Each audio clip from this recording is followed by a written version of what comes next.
Eu peço a vocês que, por gentileza, abram comigo a Bíblia de vocês, no capítulo 17 de João.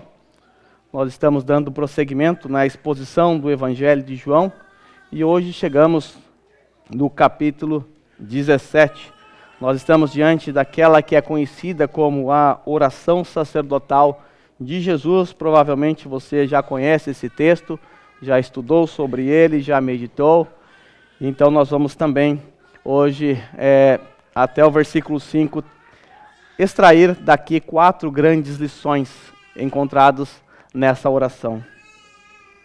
Com a Bíblia aberta, diz assim a palavra do Senhor. Depois de dizer isso, Jesus olhou para o céu e orou: Pai, chegou a hora, glorifica o teu Filho para que teu Filho te glorifique, pois lhe deste autoridade sobre toda a humanidade, para que conceda a vida eterna a todos que lhe deste. Esta é a vida eterna, que te conheçam o único Deus verdadeiro e a Jesus Cristo a quem enviaste. Eu te glorifiquei na terra, completando a obra que me deste para fazer. E agora, Pai, glorifica-me junto a ti, com a glória que eu tinha contigo antes que o mundo existisse. Por gentileza, pode tomar o seu assento. Como eu disse a vocês, meus irmãos, nós estamos diante desta que é conhecida como a joia rara no Evangelho de João. Nós estamos diante de uma oração de Jesus. Quando nós pensamos em oração modelo, certamente nós pensamos na oração do Pai Nosso, lá de Mateus capítulo 6. Mas aquela oração é para nós, porque existe um trecho naquela oração que Jesus jamais poderá orar. Perdoa-nos, perdoa-nos. Então aquela oração é para nós. E agora nós estamos olhando para um texto em que nós não encontramos uma oração para nós. Nós encontramos o Senhor Jesus orando. E nós devemos agradecer a Deus porque Ele fez essa oração na presença dos seus discípulos. E João anotou ou registrou em seu livro essa oração tão profunda, tão intensa no momento em que Jesus está falando com o seu Pai. Essa é a única oração de Jesus registrada e ela é profunda. E dessa oração nós podemos tirar inúmeras lições. Mas até o versículo 5 nós vamos extrair pelo menos 4 grandes lições. Lições profundas que nos ensinarão nessa manhã. Quando o Senhor Jesus fez essa oração? É importante a gente sempre conectar as palavras ou as ações de Jesus ao seu contexto. Nós estamos diante de um homem, o Senhor Jesus, o Deus encarnado orando. Mas o que aconteceu antes disso? Quais são os fatos que antecedem esse momento de oração? Porque quando nós chegamos no primeiro versículo do nosso texto, o texto diz assim: depois de dizer isso. Depois de dizer isso, quando nós nos deparamos com um texto que começa assim, nós não podemos continuar. Nós precisamos entender o que significa esse isso. E esse isso é tudo aquilo que nós estudamos desde o capítulo 13.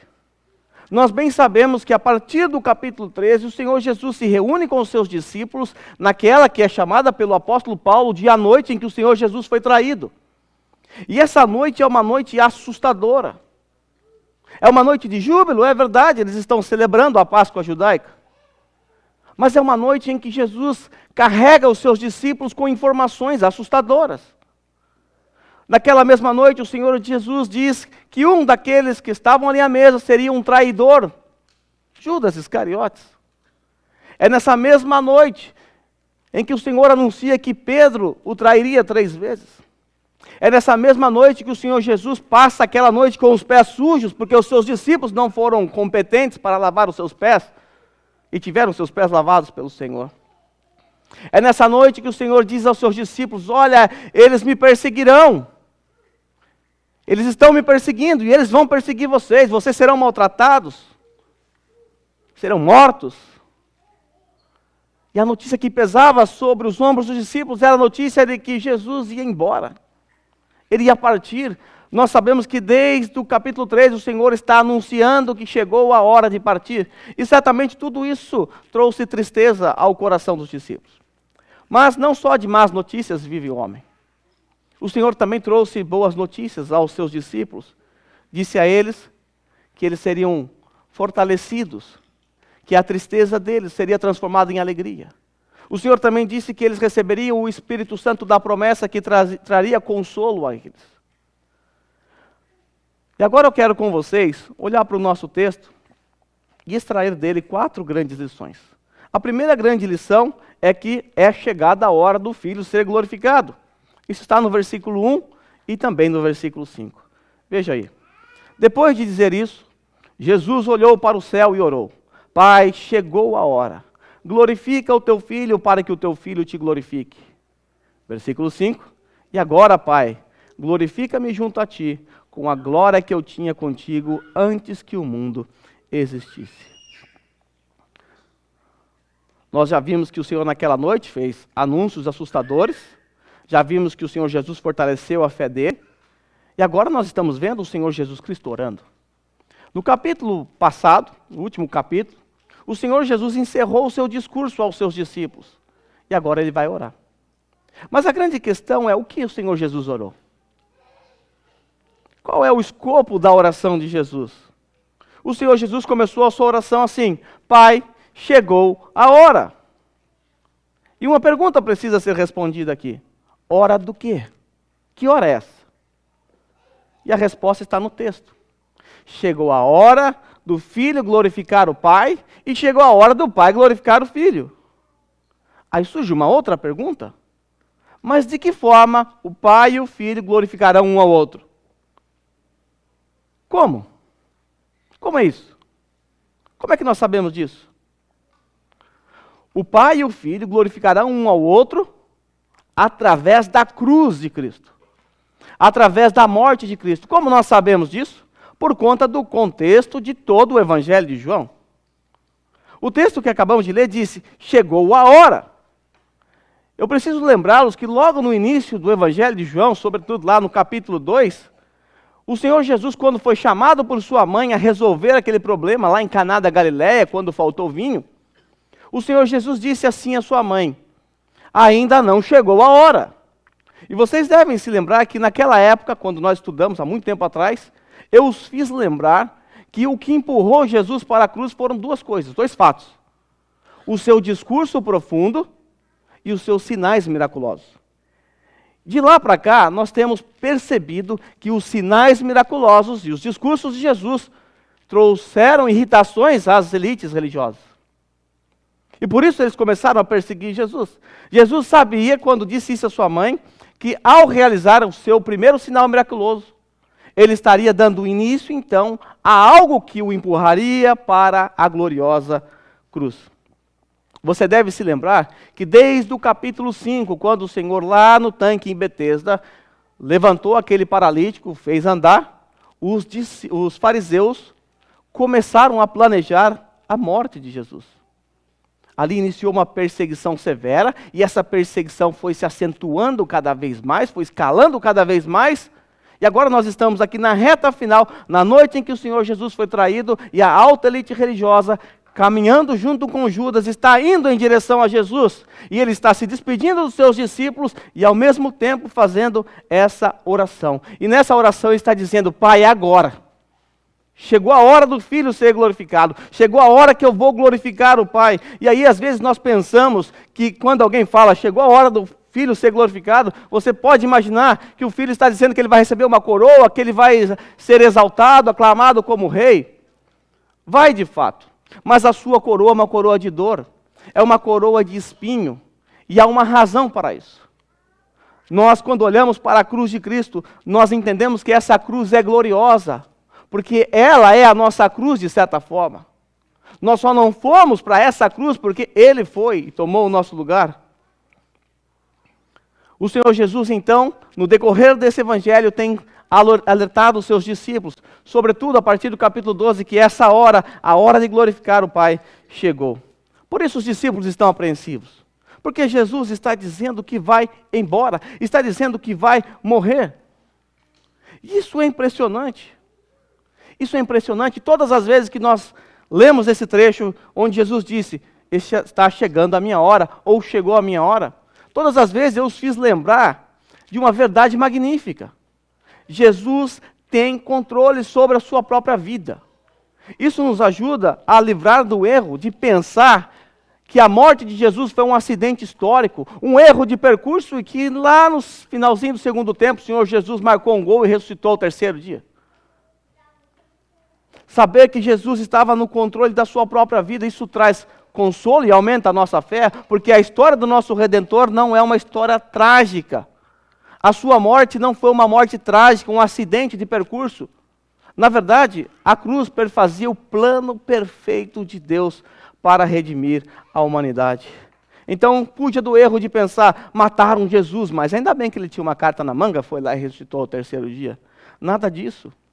A missão do nosso Senhor se concentrava em sua morte numa cruz. E foi exatamente para isso que ele veio ao mundo. A própria Bíblia diz que ele é o Cordeiro de Deus que veio, morreu, foi imolado antes que o mundo existisse, lá em Apocalipse. Paulo, quando escreveu aos Colossenses, deixa muito claro que na cruz, Jesus triunfou sobre os seus inimigos. Então a cruz não foi um acidente. Mas a questão permanece. Como o Pai e o Filho são glorificados nessa história tão trágica? Uma história que envolve uma morte horrível, uma morte de cruz. É óbvio, meus irmãos, que tudo que Jesus fez aqui nessa terra trouxe glórias para o seu Pai. Tudo.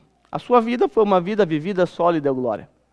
Mas eu quero destacar algo que trouxe glórias a Deus, e aqui eu quero aplicar isso à nossa vida, porque nisso nós devemos imitar o nosso Senhor. Na morte de Jesus, o Pai foi glorificado pela obediência do Filho. O Filho, ao obedecer, o Pai estava trazendo glórias ao seu Pai. E o Filho foi glorificado, o Pai foi glorificado pela morte do Filho também. Quando nós olhamos para Filipenses capítulo 2, do versículo 5 ao 8, nós vamos conseguir entender essa conexão. Nós vamos perceber tanto a humilhação, o sofrimento, a morte de Jesus, quanto a sua exaltação. Veja como o texto é magnífico. O apóstolo Paulo ao dizer assim, seja a atitude de vocês a mesma de Cristo Jesus, e ele vai explicar qual é a atitude de Jesus. Embora sendo Deus, não considerou que ser igual a Deus era algo que devia apegar-se, mas esvaziou-se a si mesmo, vindo a ser servo, tornando-se semelhante aos homens. E sendo encontrado em forma humana, humilhou-se a si mesmo. Agora preste atenção no finalzinho. E foi obediente até a morte, e morte de cruz. Ir para a cruz era uma ordem do Pai. Era o plano do Pai. E ele foi obediente até a morte. Mas veja como o Filho é exaltado depois da sua morte. Veja como o próprio Deus o exaltou.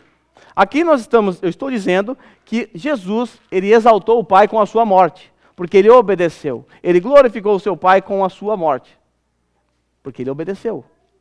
Agora veja como Deus Pai exaltou o Filho, também após a sua morte. Por isso, depois da morte de cruz, Deus o exaltou à mais alta posição.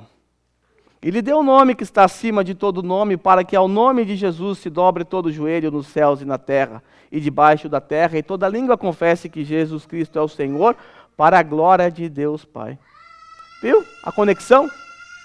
Jesus, ele exaltou, glorificou o seu Pai com a sua obediência.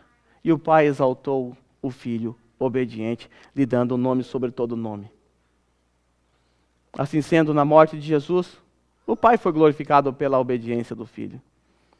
Irmãos, assim como Jesus, ele viveu nesse mundo para a glória de Deus, nós também somos encorajados a viver da mesma forma. Nós somos encorajados e convocados a viver nesse mundo caído para a glória de Deus. E aí você me pergunta, como eu glorifico a Deus? De que forma eu glorifico a Deus? Será que é dando uns berros aqui no meio do culto, dizendo glória a Deus? Como alguns pensam?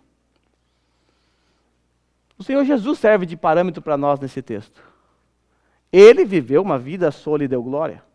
Ele viveu toda a sua vida para a glória do seu Pai. E não houve um segundo, um milésimo de segundo sequer que ele não tenha glorificado o seu Pai. Mas como eu e você glorificamos ao Pai? Obedecendo. Nós glorificamos o Pai quando nós o obedecemos. Quando nós obedecemos a sua palavra. E eu preciso dizer a você que a nossa obediência não é porque nós acreditamos que precisamos dela para sermos salvos. Nós não obedecemos para sermos salvos, nós obedecemos porque nós fomos salvos. A nossa salvação não é por causa da nossa obediência, a nossa salvação é por causa da obediência de Cristo. Ele foi obediente até a morte e morte de cruz. Nós fomos desobedientes desde que nascemos. Então por que nós obedecemos, se eu não preciso da minha obediência para ser salvo? Meus irmãos, a obediência, assim como tudo aquilo que nós fazemos, é apenas uma resposta àquilo que Jesus fez por nós na cruz. Agora há pouco nós cantamos 2 cânticos. Naquele momento em que você está cantando, você está respondendo àquilo que Ele fez por você. A sua vida de santidade é apenas uma resposta àquilo que Ele fez por você. Afinal, tudo que o cristão faz deve ser uma resposta àquilo que Ele fez. Nós não obedecemos para que Ele faça algo por nós. Nós obedecemos tão somente pelo que Ele fez. Você veio hoje aqui no culto, no dia do Senhor. Por quê? Por obrigação? Por pesar? Certo que não, você veio aqui em resposta ao que Ele fez por você naquele Calvário. E a obediência é a mesma coisa. Quando nós obedecemos a Deus, nós estamos demonstrando que o amamos. Eu sempre digo para as crianças que o melhor presente que a criança pode dar para o pai é a obediência. É a obediência. Porque quando alguém obedece, quando um filho obedece o pai, ele está dizendo: pai, eu te amo, mãe, eu te amo. Eu posso provar. Veja João capítulo 14, versículo 21, 23 e 24. Aquele que tem os meus mandamentos e os guarda, esse é o que me ama. Tem os mandamentos e guarda, esse é o que ama. Porque guarda, porque obedece. E aquele que me ama será amado pelo meu Pai, e eu também o amarei e me manifestarei a ele. Percebe a conexão? Aquele que tem os mandamentos, a palavra do Senhor, e os guarda, ou obedece, esse é o que ama. Versículo 23 e 24. Se alguém me ama, veja a condicionante aqui. Se alguém me ama, guardará a minha palavra, e meu Pai o amará, e viremos para ele e faremos morada nele. Quem não ama, não guarda as minhas palavras. Veja a conexão. Quando nós obedecemos a Deus, nós estamos mostrando que o amamos. Então, meus irmãos, que Deus nos encoraje a vivermos nesse mundo caído, fétido, carcomido pelo pecado, de maneira obediente à palavra do Senhor. Que Ele nos ajude a vivermos essa vida vivida para a glória do Senhor. E que toda a nossa vida, toda a nossa adoração, seja apenas uma resposta àquilo que Ele já fez por nós na cruz. Essa foi a primeira lição extraída dessa oração. É chegada a hora do Filho ser glorificado. A segunda grande lição está no versículo 2. Só Jesus tem autoridade para salvar. Versículo 2. Pois lhe deste autoridade sobre toda a humanidade, para que conceda a vida eterna a todos os que lhe deste. Meus irmãos, essa é uma verdade profunda. Essa verdade que está nessa oração, ela é profunda. O Pai deu ao Filho a autoridade para conceder vida eterna. Quem tem autoridade para conceder vida eterna? Somente Jesus. Isso significa que nada além de Jesus é suficiente para nos salvar. A sua religião não tem autoridade para te salvar. As suas boas obras não têm autoridade para te salvar. As suas boas intenções. Nada que você possa fazer pode te salvar. De acordo com a Bíblia, somente Ele, Jesus Cristo, tem a autoridade, e essa autoridade Ele recebeu do próprio Pai. Mas por que somente Jesus tem autoridade para salvar? Porque somente Jesus conseguiu viver aqui nessa terra uma vida perfeita. Somente o Senhor Jesus Cristo viveu uma vida santa. Somente Jesus conseguiu cumprir toda a lei. Ele, na sua vida terrena, Ele obedeceu a lei de Deus perfeitamente no nosso lugar. Como eu sempre digo a vocês, não houve um momento da história em que Deus deixou de exigir o cumprimento e obediência à lei. Deus nunca parou e disse assim: eu cansei de vocês, vocês não obedeceram mesmo, quer saber? Joga a lei toda fora, agora é só graça. A lei, ela reverbera, ela reflete o caráter moral de Deus. A lei moral de Deus, ela é perene, ela é exigida para todos os cristãos, ela está registrada nos 10 mandamentos. Mas eu e você, ao contrário de Jesus, violamos todos os mandamentos. E de acordo com Tiago, somos responsáveis por quebrar toda a lei de Deus. Essa é a nossa situação. Então, como alguém nessas condições pode salvar-se a si mesmo? Não pode. Mas Jesus viveu aqui a vida perfeita, em obediência ao Pai. E Ele, como nosso representante, então, obedece a Deus perfeitamente em nosso lugar. Por isso eu e você chegamos na presença de Deus, hoje nessa manhã, apesar de termos cometido pecados durante essa semana, ou talvez hoje, vindo para cá, nós chegamos diante de Deus, Ele recebe a nossa adoração, a nossa oração, por quê? Porque não é por causa de nós, é por causa dEle. Deus enxerga a obediência do Filho em nós. Mas também somente Jesus pode e tem autoridade para nos salvar, porque somente Ele é e pode ser o sacrifício perfeito. Não poderia ser o sacrifício qualquer. Teria que ser o sacrifício de alguém perfeito. Animais não foram suficientes. O autor de Hebreus disse isso. Jesus Cristo, o perfeito Filho de Deus, viveu nessa terra para ser o perfeito sacrifício. Por isso a religião, as obras, pastores, padres, papas, profetas, não possuem tal autoridade para salvar alguém. Somente Jesus tem autoridade para conceder a mim e a você a vida eterna. A vida eterna. Mas uma pergunta ainda precisa ser respondida no nosso texto. A quem Jesus concede vida eterna?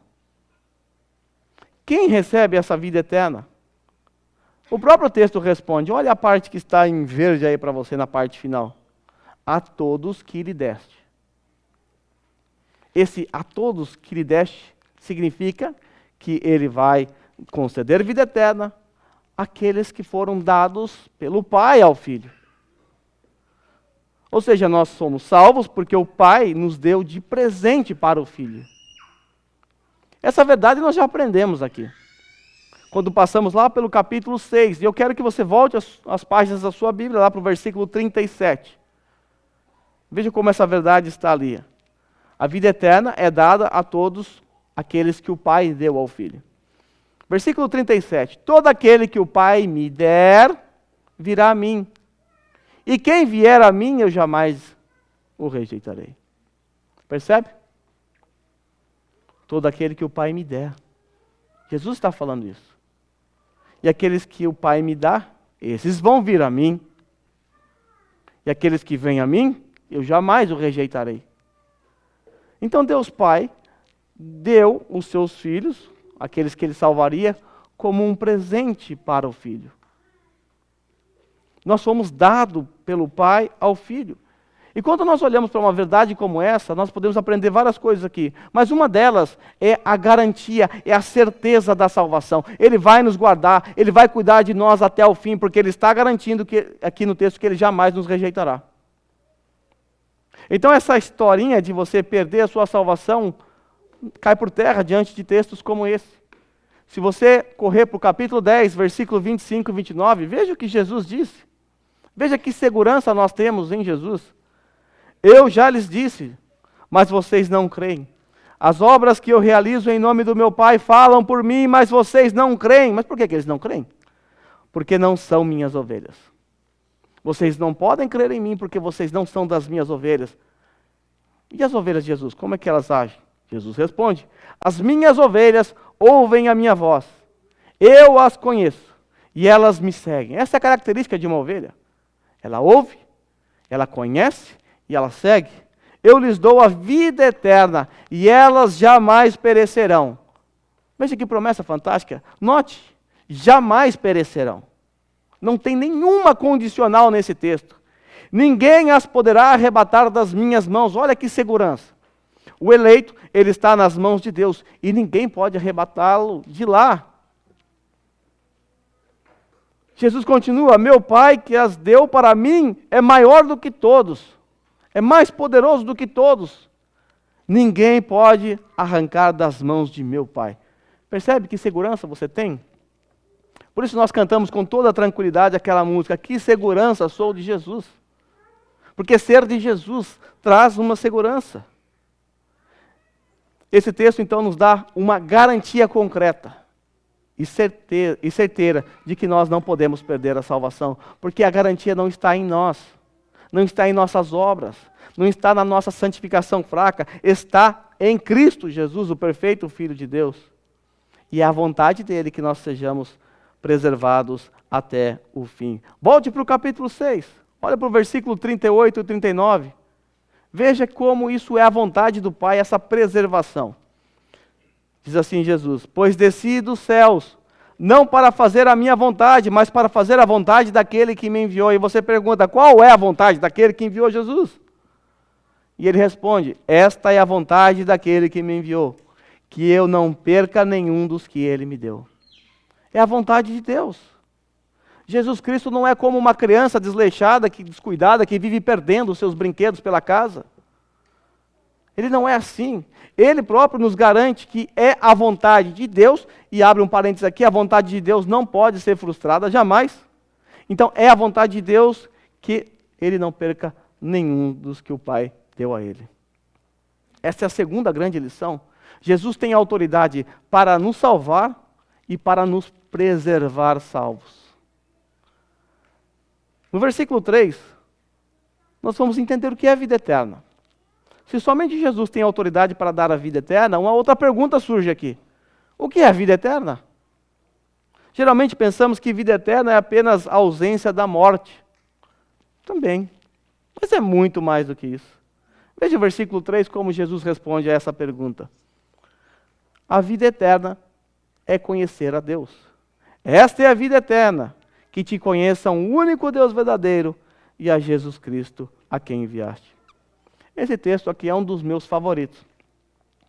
Nesse texto, Jesus está dizendo, está nos ensinando que nós passaremos toda a eternidade conhecendo a Deus. Isso é algo fantástico.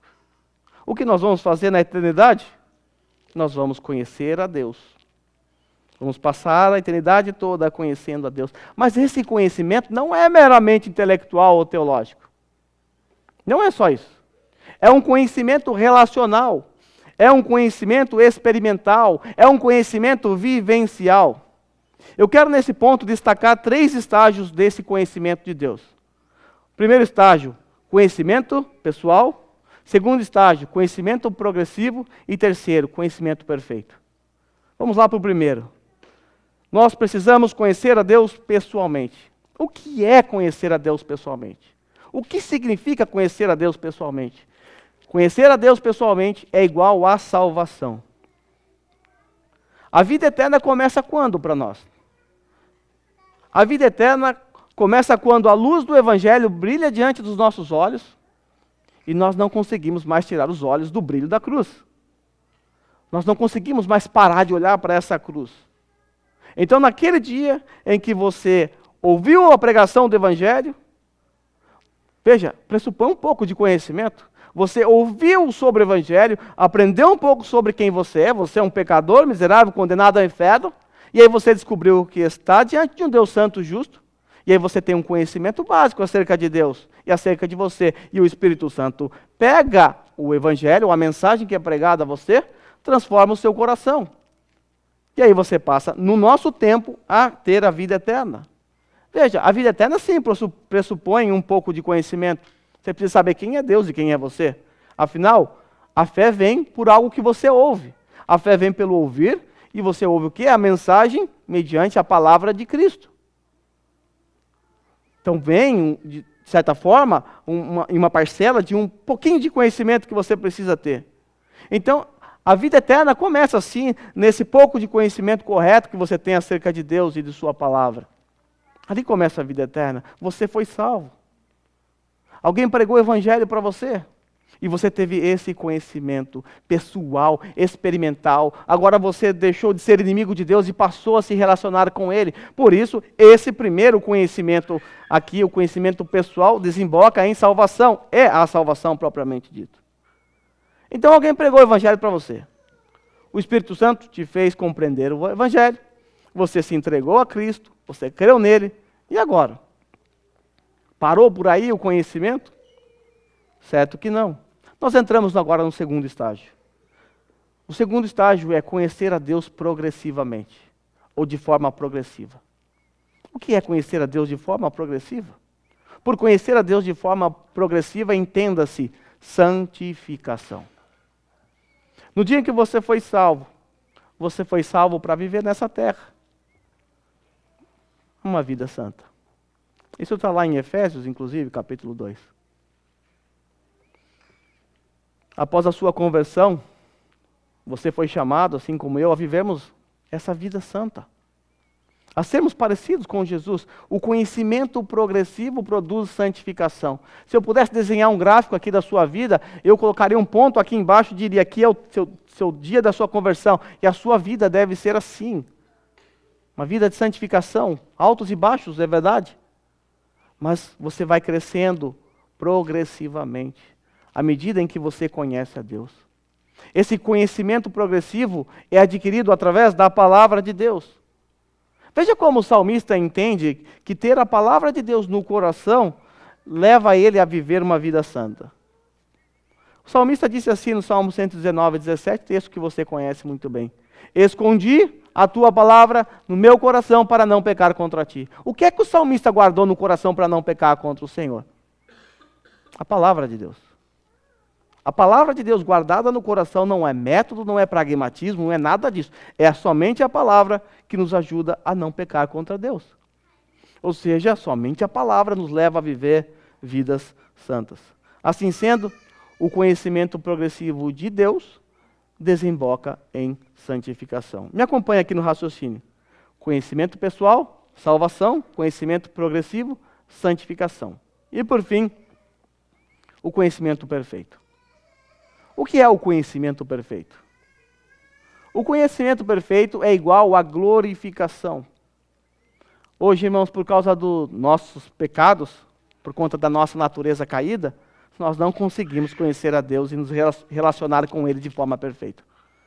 Nosso relacionamento é manchado porque existe algo chamado pecado. Existe algo chamado natureza caída. Existe algo chamado velho homem.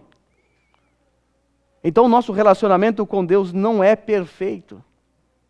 Mas um dia, na glorificação, naquele dia em que veremos o Senhor face a face, ali o nosso relacionamento com Deus será perfeito.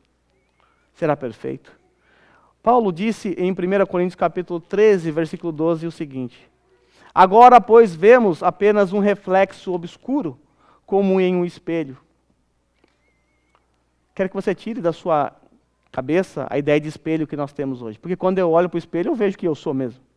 Mas naquela época não existia o espelho como você conhece hoje. Era apenas uma lata que refletia de forma desconfigurada a imagem de alguém. Assim era o espelho naquela época.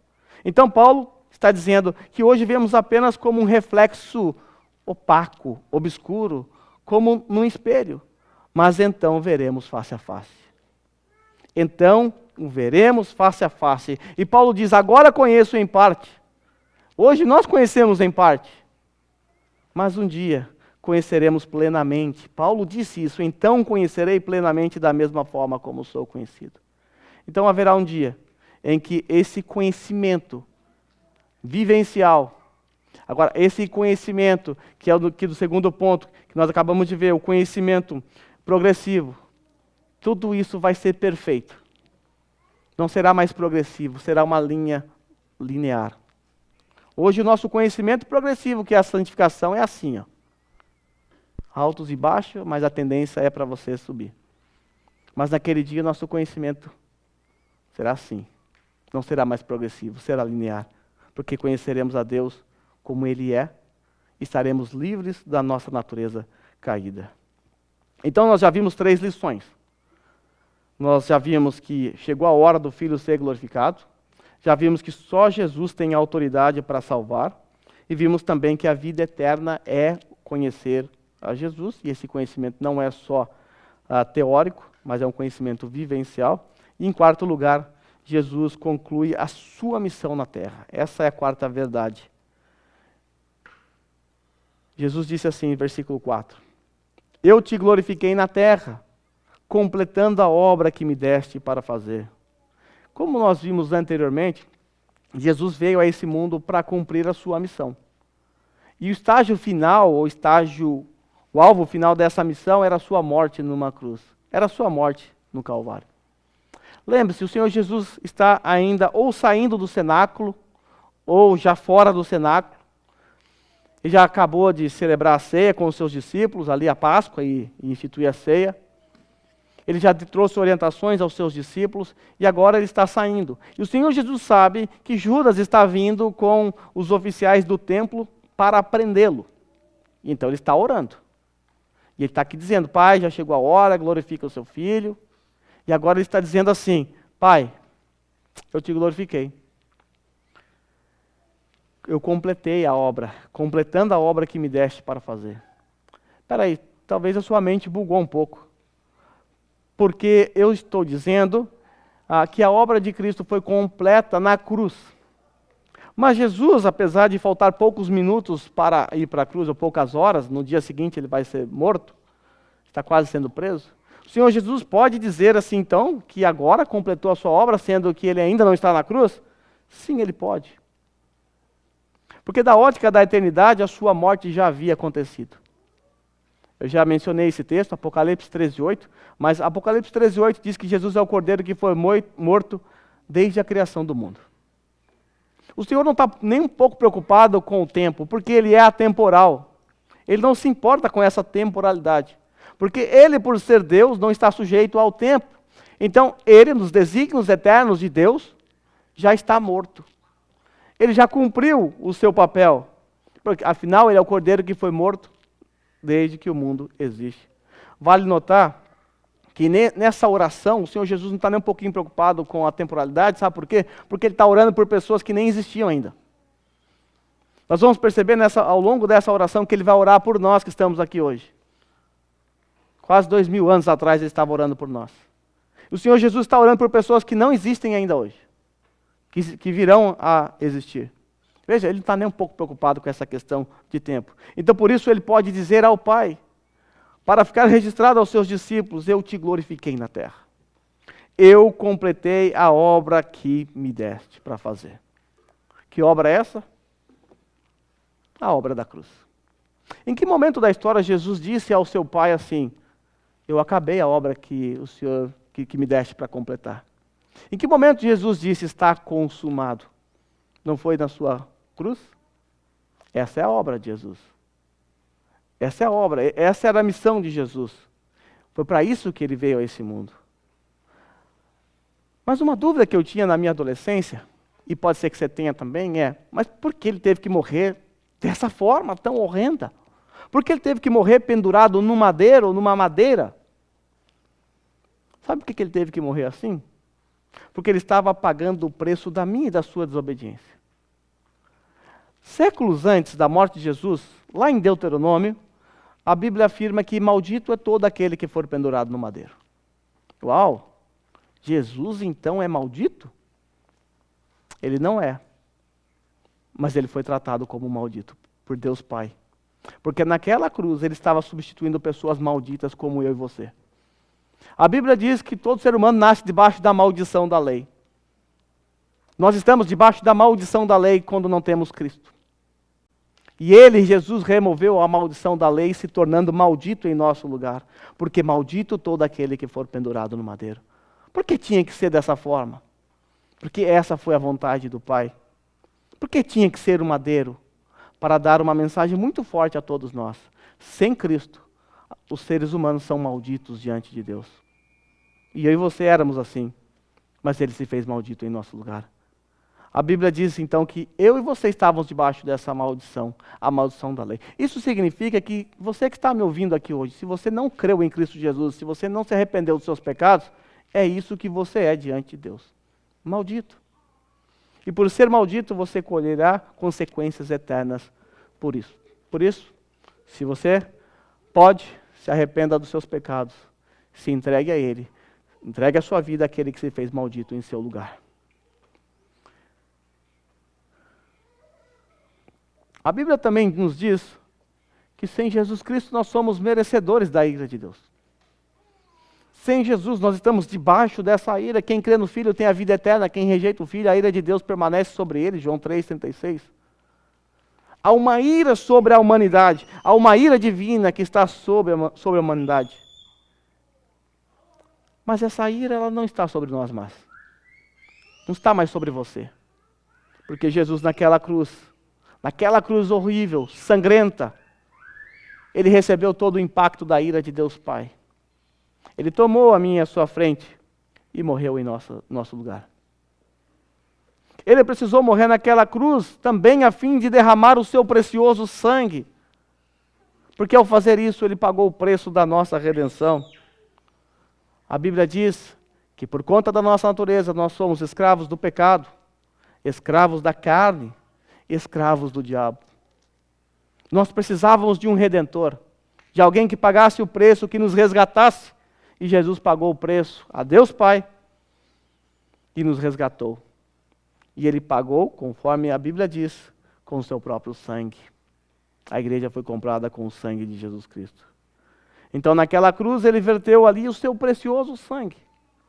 Sangue esse suficiente para nos comprar. Por isso a Bíblia diz que você foi comprado por um precioso sangue. A morte de Jesus pode parecer um fracasso para os incrédulos. O japonês pode olhar a morte de Jesus e falar: esse é o seu Deus que morreu na cruz? Foi assim na época de Jesus? Pode até ter parecido uma vitória para os inimigos de Jesus naqueles dias. Pode até parecer loucura para os gentios. E para você que está aqui hoje, pode até parecer uma historinha para boi dormir. Pode estar me ouvindo agora, vai ser a historinha para boi dormir. Mas para nós que cremos em Jesus Cristo, a cruz é o poder de Deus. A cruz é gloriosa, porque nela nós encontramos salvação. Os que não creem em Cristo Jesus estão debaixo de maldição. Somente a cruz pode remover essa maldição. Por isso nós pregamos o Cristo crucificado. Nós pregamos o Cristo crucificado porque naquela cruz nós encontramos salvação. Porque nela o nosso maravilhoso Salvador morreu em nosso lugar. Porque aquela cruz não suportou apenas o peso físico de Jesus. Aquela cruz suportou o peso dos nossos pecados que caiu sobre Jesus Cristo. Aquela cruz suportou o peso da ira divina que estava vindo em nossa direção. O Senhor recebeu toda a ira. A morte de Jesus é tão preciosa para mim e para você, tão preciosa que o Senhor Jesus não quer jamais que o seu povo perca de vista a cruz. Jesus não quer que você se esqueça que o seu corpo foi traspassado naquela cruz e que o seu sangue foi derramado. E como eu sei que Ele não quer que você se esqueça? Porque mesmo naquela noite, poucos minutos atrás, antes de fazer essa oração, o Senhor Jesus, enquanto celebrava a Páscoa judaica, tomou um cálice, tomou um pão, partiu, deu aos seus discípulos e instituiu o que nós chamamos de o sacramento da ceia. Lembre-se, eles estavam numa festa chamada Páscoa. Jesus estava ali celebrando a Páscoa com os seus discípulos. E o que nós temos na mesa? Além dos pães, do vinho, nós temos também um cordeiro morto. Eles estavam diante de um cordeiro morto, comendo a sua carne, celebrando, relembrando de algo que aconteceu muito tempo atrás. Eles estavam rememorando o dia em que Deus, de maneira poderosa, salvou os israelitas, poupando os filhos primogênitos dos israelitas por causa do sangue de um cordeiro que foi passado nos umbrais das portas. Era isso que Jesus estava fazendo ali com os seus discípulos, recordando como de maneira poderosa Deus salvou, de maneira física, da morte física, os filhos dos israelitas, os primogênitos. Por causa do sangue de um cordeiro, por isso um cordeiro na mesa. Mas os discípulos não sabiam que eles estavam diante de um cordeiro ainda maior. Que aquele cordeiro da antiga aliança era apenas um tipo que apontava para um antitipo, ou seja, uma sombra que apontava para uma realidade maior. Por isso João Batista disse: Jesus é o Cordeiro de Deus que tira o pecado do mundo. Eles estavam diante do verdadeiro Cordeiro de Deus, que no dia seguinte seria sacrificado por eles. Por isso, na ceia, quando Jesus instituiu a ceia, Ele disse: esse é o meu sangue que é dado por vocês. Esse é o pão que representa o meu corpo, que é dado por vós. é por vocês. Então a ceia do Senhor para nós é muito mais do que um memorial. A ceia do Senhor é muito mais porque nesse momento nós somos alimentados pelo Senhor. Nós relembramos de uma realidade ainda mais profunda do que a Páscoa. Porque ao comer do pão e beber do cálice, nós somos lembrados de que o sangue de um cordeiro foi passado nos umbrais das nossas portas. O sangue do cordeiro que foi passado sobre nós nos livrou da morte eterna. Nos livrou da condenação eterna. Os judeus, quando celebravam a Páscoa, eles estavam felizes por recordar de algo que os seus antepassados viveram. Hoje nós vamos celebrar a ceia do Senhor e faremos com a mesma alegria. Mas nós não vamos recordar o que Deus fez no passado. Vamos recordar o que Deus fez por nós. Vamos recordar da salvação que nós recebemos, não nossos antepassados. Por essa razão, esse momento, o momento da ceia do Senhor, é um momento destinado a todos aqueles que foram realmente alcançados por Cristo Jesus. Todos aqueles que realmente se arrependeram dos seus pecados e passaram a viver para Ele. Esse momento é para todos aqueles que entenderam o significado das palavras de Jesus nesse texto que nós estudamos hoje. O apóstolo Paulo, mais tarde, escrevendo o capítulo 11, ele mostrou que todos os cristãos passaram a celebrar a ceia do Senhor. E ao que tudo indica, eles faziam isso todos os domingos, no dia do Senhor, primeiro dia da semana. Nós percebemos que no momento da ceia, não só rememoramos, mas também somos alimentados pelo próprio Cristo, que está de maneira especial nos alimentando nesse dia. Eu quero nesse momento, com as palavras de Paulo, pedir a você que vai participar desse momento da ceia, que você se coloque em pé. Nesse momento, só você que for participar, por favor, se coloque em pé. Nós vamos cantar uma música que vai falar de um cordeiro, dessa mesa. E eu quero ler com vocês as palavras do apóstolo Paulo.